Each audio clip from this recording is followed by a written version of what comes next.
Assalamu alaikum and welcome to another video. In this video I'll try to make you understand a very important topic of chemistry, and this one is redox reaction, যাকে বাংলাতে বলে জারণ বিজারণ বিক্রিয়া। কেমিস্ট্রির খুবই important part হচ্ছে chemical reaction, আর chemical রিঅ্যাকশনকে ইলেকট্রনের এক্সচেঞ্জের উপর ডিপেন্ড করে দুটি ক্লাসে ডিভাইড করা হয়েছে। একটি হচ্ছে রিডক্স রিঅ্যাকশন অ্যান্ড অন্যটি হচ্ছে নন রিডক্স রিঅ্যাকশন। কেমিক্যাল রিঅ্যাকশনের মধ্যে ইলেকট্রনের এক্সচেঞ্জ ঘটে, আর কিছু কেমিক্যাল রিঅ্যাকশনে ইলেকট্রনের এক্সচেঞ্জ ঘটে না। তো যেই সকল রিঅ্যাকশনের মধ্যে ইলেকট্রনের এক্সচেঞ্জ ঘটে সেগুলোকে বলা হয় রিডক্স বা জারণ বিজারণ বিক্রিয়া, আর যেই সকল কেমিক্যাল রিঅ্যাকশনে ইলেকট্রনের এক্সচেঞ্জ ঘটে না তাদেরকে বলা হয় নন রিডক্স রিঅ্যাকশন। আজকের টপিক যেহেতু রিডক্স রিঅ্যাকশন বা জারণ বিজারণ বিক্রিয়া, সো অ্যাট ফার্স্ট আমাদের জানতে হবে জারণ বিজারণ বিক্রিয়া বা রিডক্স রিঅ্যাকশন বলতে আসলে কি বোঝায়। আমরা দেখতে পাচ্ছি বাংলাতে জারণ বিজারণ দুটি ওয়ার্ড, কিন্তু ইংলিশে একটি ওয়ার্ড রিডক্স। এটা কেন তো আমরা দেখে নেই what is the full form of the word redox. Actually, the word redox is divided into two parts, RED and OX. Here, full form of RED is reduction. Full form of OX is oxidation. So, the full form of redox will be reduction and oxidation. এখানে reduction হচ্ছে বিজারণ আর oxidation হচ্ছে জারণ। এখন আমরা জেনে নিব reduction and oxidation reaction বলতে কি বোঝায়। Here we can see the simple definition of oxidation reaction, the chemical reaction where an atom or molecule or ion releases electron is called oxidation reaction. যদি বাংলাতে বলি যে রাসায়নিক বিক্রিয়ায় কোনো মৌল বা অণু বা আয়ন ইলেকট্রন ত্যাগ করে তাকে জারণ বিক্রিয়া বলে। And again, reduction reaction, the chemical reaction where an atom or molecule or ion accepts electron is called reduction reaction. আর যে রাসায়নিক বিক্রিয়ায় কোনো মৌল বা আয়ন বা অণু ইলেকট্রন গ্রহণ করে তাকে বিজারণ বিক্রিয়া বলে। তার মানে অক্সিডেশন অ্যান্ড রিডাকশন রিঅ্যাকশনে হচ্ছে ইলেকট্রনের এক্সচেঞ্জ, কেউ হচ্ছে ইলেকট্রন ডোনেট করবে, কেউ হচ্ছে ইলেকট্রন রিসিভ করবে। তো ওই ইলেকট্রন ডোনেট অ্যান্ড রিসিভের মাধ্যমে যেই কেমিক্যাল রিঅ্যাকশন হবে সেটাই মূলত হচ্ছে রিডক্স রিঅ্যাকশন বা জারণ বিজারণ বিক্রিয়া। তো এই দুটি ডেফিনেশনকে যদি আমরা আরেকটু সিম্পলিফাই করি তাহলে তাদের ইন্ট্রোডাকশন ঠিক এরকম দাঁড়ায়। অক্সিডেশন মানে হচ্ছে loss of electron and reduction মানে গেইন অফ ইলেকট্রন। এটা কিভাবে হলো? কারণ অক্সিডেশন রিঅ্যাকশনে হচ্ছে কোনো একটা অ্যাটম বা আয়ন ইলেকট্রন ডোনেট করবে, আর ইলেকট্রন ডোনেট করার সাথে সাথে তার ইলেকট্রনের অ্যামাউন্ট কমে যাবে, সেজন্য অক্সিডেশন লস অফ ইলেকট্রন। একইভাবে রিডাকশন হচ্ছে গেইন অফ ইলেকট্রন, কারণ কোনো একটা অ্যাটম বা আয়ন যদি ইলেকট্রন অ্যাকসেপ্ট করে বা রিসিভ করে তাহলে তার ইলেকট্রনের অ্যামাউন্ট বেড়ে যাবে। দ্যাটস ওয়াই রিডাকশনের ক্ষেত্রে আমরা লিখতে পারি গেইন অফ ইলেকট্রন। আমরা এখন একটা এক্সাম্পলের মাধ্যমে অক্সিডেশন অ্যান্ড রিডাকশন রিঅ্যাকশন দেখে নিব। তো আমরা এখানে একটি কেমিক্যাল রিঅ্যাকশন দেখতে পাচ্ছি যেখানে সোডিয়াম ক্লোরিনের সাথে রিঅ্যাকশন করে সোডিয়াম ক্লোরাইড প্রডিউস করে। তো আর সোডিয়াম হচ্ছে একটি মেটাল বা ধাতু, আর ক্লোরিন হচ্ছে নন মেটাল বা অধাতু। তো এখানে আমরা জানি কোনো একটি কেমিক্যাল রিঅ্যাকশনে মেটাল ইলেকট্রন ডোনেট করে আর non metal generally electron receive করে। তো আমরা দেখতে পাচ্ছি এখানে একটি কেমিক্যাল রিঅ্যাকশন যেখানে সোডিয়াম ক্লোরিনের সাথে রিঅ্যাকশন করে সোডিয়াম ক্লোরাইড প্রডিউস করে। তো যদি আমরা অ্যাট ফার্স্ট এই কেমিক্যাল রিঅ্যাকশনটাকে ব্যালেন্স করে নেই তাহলে এরকম হবে, এখানে সোডিয়ামের একটি অ্যাটম আর ক্লোরিনে দেখতে পাচ্ছি দুটি অ্যাটম, আর এটা হচ্ছে গিয়ে ক্লোরিনের একটি মলিকিউল যেখানে দুটি অ্যাটম রয়েছে, বাট প্রোডাক্টে দেখতে পাচ্ছি এখানে ক্লোরিনের একটি অ্যাটম। তো একে যদি আমরা ব্যালেন্স করতে চাই তাহলে এখানে 2 অ্যাড করতে হবে। তো এই 2 টোটাল মলিকিউলকে রিপ্রেজেন্ট করে। তাহলে এখানে দেখা যাচ্ছে সোডিয়ামের দুটি অ্যাটম অ্যান্ড ক্লোরিনের দুটি অ্যাটম।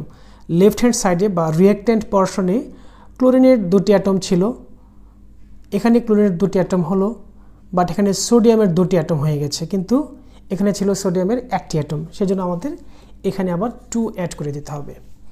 তাহলে আমাদের এই কেমিক্যাল রিঅ্যাকশনটা ব্যালেন্স হয়ে গেল। যেখানে আসি ইলেকট্রন এক্সচেঞ্জের জায়গায়। তো এখানে সোডিয়াম হচ্ছে একটা মেটাল বা ধাতু। আমরা জানি মেটাল বা ধাতুরা হচ্ছে জেনারেলি ইলেকট্রন ডোনেট করে, কারণ হচ্ছে তাদের লাস্ট অরবিটে ইলেকট্রনের অ্যামাউন্ট থাকে কম। আর ক্লোরিন হচ্ছে অধাতু, আর তার লাস্ট অরবিটে ইলেকট্রনের অ্যামাউন্ট থাকে বেশি, সেজন্য তারা হচ্ছে কি ইলেকট্রন রিসিভ করে। তো এই রিয়েকশনে সোডিয়াম অবভিয়াসলি ইলেকট্রন ডোনেট করবে অ্যান্ড ক্লোরিন হচ্ছে গিয়ে সেই ইলেকট্রনটি রিসিভ করবে। যেহেতু সোডিয়াম ইলেকট্রন ডোনেট করবে, তার মানে হচ্ছে সোডিয়ামের ইলেকট্রনের অ্যামাউন্ট কমে যাবে। আর ক্লোরিন যেহেতু ইলেকট্রন রিসিভ করবে, সেজন্য ক্লোরিনের ইলেকট্রনের অ্যামাউন্ট বেড়ে যাবে। আর আমরা জানি যে অ্যাটম ইলেকট্রন ডোনেট করে, ইলেকট্রন ডোনেটের পর সে আয়নে কনভার্ট হয়ে যায় অ্যান্ড ডোনেট করার কারণে সে হয়ে যায় পজিটিভ আয়ন। আর কোনো অ্যাটম যদি ইলেকট্রন রিসিভ করে, রিসিভের পর হচ্ছে সে নেগেটিভ আয়নে কনভার্ট হয়ে যায়। তো আমরা উপরে দেখতে পাচ্ছি অক্সিডেশনে হচ্ছে লস অফ ইলেকট্রন, তার মানে এই জারণ বিক্রিয়া বা অক্সিডেশনে হচ্ছে ইলেকট্রন লস হবে, তার মানে কমে যাবে। তো যেহেতু সোডিয়াম ইলেকট্রন ডোনেট করবে এবং তার ইলেকট্রনের অ্যামাউন্ট কমে যাবে, তাহলে এই বিক্রিয়াটি হচ্ছে, এই রিয়াকশনটি হচ্ছে অক্সিডেশন রিয়াকশন বা জারণ বিক্রিয়া। আর অপরপক্ষে দেখতে পাচ্ছি ক্লোরিন। ক্লোরিন হচ্ছে ইলেকট্রন রিসিভ করবে, যেহেতু সে ইলেকট্রন রিসিভ করবে তার মানে তার হচ্ছে ইলেকট্রনের অ্যামাউন্ট বেড়ে যাবে। আর যেহেতু ক্লোরিন ইলেকট্রন রিসিভ করবে, gain of electron, that's why এটি হবে রিডাকশন রিয়াকশন বা বিজারণ বিক্রিয়া। আর আমরা জানি রিডক্স রিয়াকশনে যে সকল অ্যাটম ইলেকট্রন ডোনেট করে তাদেরকে বলা হয় রিডাকটেন্ট। তাহলে এই রিয়াকশনে সোডিয়াম হচ্ছে রিডাকটেন্ট।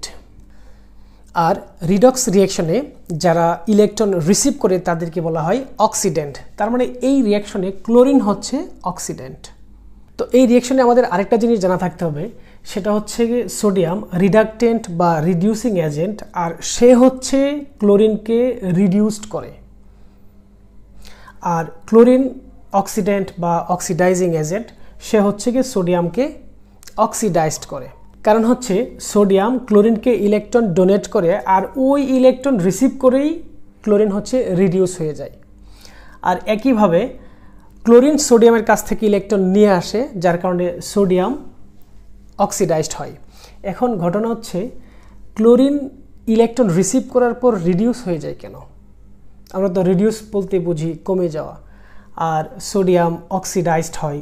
ব্যাপারটা হচ্ছে আমরা তো নর্মালি জানি যে পজিটিভ নাম্বারগুলো থাকে উপরে, লাইক পজিটিভ 1 0 দেন -1। তো পজিটিভ বলতে আমরা উপরের দিকে বুঝি, যদি নেগেটিভ হয় মানে কোনো কিছু কমে গেলে সেটাকে বলা হয় রিডিউস বা কমে যাওয়া। তো ক্লোরিন যেহেতু ইলেকট্রন রিসিভ করে সে নেগেটিভ হয়ে যাচ্ছে, তার মানে সে রিডিউসড হয়ে যাচ্ছে। আর সোডিয়াম হচ্ছে ইলেকট্রন ডোনেট করার পর সে পজিটিভ আয়নে কনভার্ট হচ্ছে, সেজন্য সে অক্সিডাইজড হচ্ছে। এখন আমাদের আরেকটা জিনিস জানতে হবে, সেটা হচ্ছে এই রিডক্স রিয়াকশনে অক্সিডেশন হচ্ছে হাফ রিয়াকশন আর রিডাকশন হচ্ছে হাফ রিয়াকশন। এই দুটি মিলে full oxidation and reduction reaction complete হয়। তো আমরা এখন দেখে নেব অক্সিডেশন রিয়াকশনে ইকুয়েশনটা কীরকম হবে অ্যান্ড রিডাকশন রিয়াকশনের ইকুয়েশনটা কীরকম হবে। তো এই রিয়াকশনে দেখেছিলাম আমরা সোডিয়াম ইলেকট্রন ডোনেট করেছিল অ্যান্ড ক্লোরিন ইলেকট্রন রিসিভ করেছিল। তো আমরা নর্মালি জানি সোডিয়ামের ভ্যালেন্সি হচ্ছে 1, সেজন্য সে হচ্ছে একটি ইলেকট্রন ডোনেট করবে। তো সোডিয়াম যদি একটি ইলেকট্রন ডোনেট করে, আমরা তো জানি কোনো কিছু দিয়ে দিলে বা ডোনেট করলে কমে গেলে সেটা হচ্ছে গিয়ে সাবট্রাক্ট বা মাইনাস হবে। তো আমরা এটাকে যদি এভাবে লিখি, সোডিয়াম একটি ইলেকট্রন ডোনেট করে, ডোনেট করার পর সোডিয়াম আয়নে কনভার্ট হয়ে যায়। তো এই কেমিক্যাল রিয়াকশনে সোডিয়ামের অ্যাটম ছিল 2টি, সো এখানে আমরা 2 টাইমস করে দিতে পারি সবগুলোকে, তাহলে ব্যাপারটা এরকম দাঁড়াতো। কিন্তু কেমিস্ট্রির একটি রুলস হচ্ছে কেমিস্ট্রির কোনো কেমিক্যাল ইকুয়েশনে নেগেটিভ সাইন ইউজ করা যাবে না। সেজন্যে আমরা যদি এই -2 ইলেকট্রনকে অপোজিট পাশে পাঠিয়ে দিই, তাহলে এটা পজিটিভ হয়ে যাবে। তাহলে আমাদের কেমিক্যাল ইকুয়েশনটা দাঁড়াবে এরকম। এখানে সোডিয়াম 2টি ইলেকট্রন ডোনেট করে দিল, ডোনেট করার পর সে পজিটিভ আয়নে কনভার্ট হয়ে যায়। ঠিক একইভাবে রিডাকশন হাফ রিয়াকশন আমরা দেখেছিলাম ক্লোরিন ইলেকট্রন রিসিভ করেছিল। তো যেহেতু ক্লোরিন ইলেকট্রন রিসিভ করে, তো এটাকে লেখা যায় ক্লোরিন প্লাস ইলেকট্রন, যেহেতু ক্লোরিনেরও ভ্যালেন্সি হচ্ছে 1 আর এখানে ক্লোরিনের যেহেতু দুটি অ্যাটম ছিল সেজন্য এখানে হবে 2, ঠিক একইভাবে এখানে হবে 2। তো ক্লোরিন দুটি ইলেকট্রন অ্যাকসেপ্ট করার পর সে ক্লোরিন আয়নে কনভার্ট হয়ে যায়, তখন এটা হয়ে যাবে chlorine negative ion. So oxidation half reaction বা জারণ অর্ধবিক্রিয়ার ইকুয়েশনটা হবে এরকম, অ্যান্ড রিডাকশন হাফ রিঅ্যাকশন বা বিজারণ অর্ধবিক্রিয়ার ইকুয়েশনটা হবে এরকম। আমরা যদি এখন এই ইকুয়েশন দুটিকে অ্যাড করে দেই তাহলে হবে 2 সোডিয়াম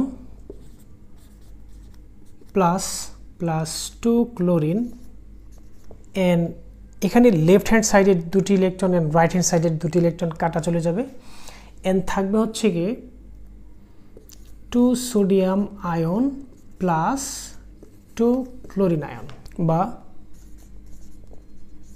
সোডিয়াম ক্লোরাইড।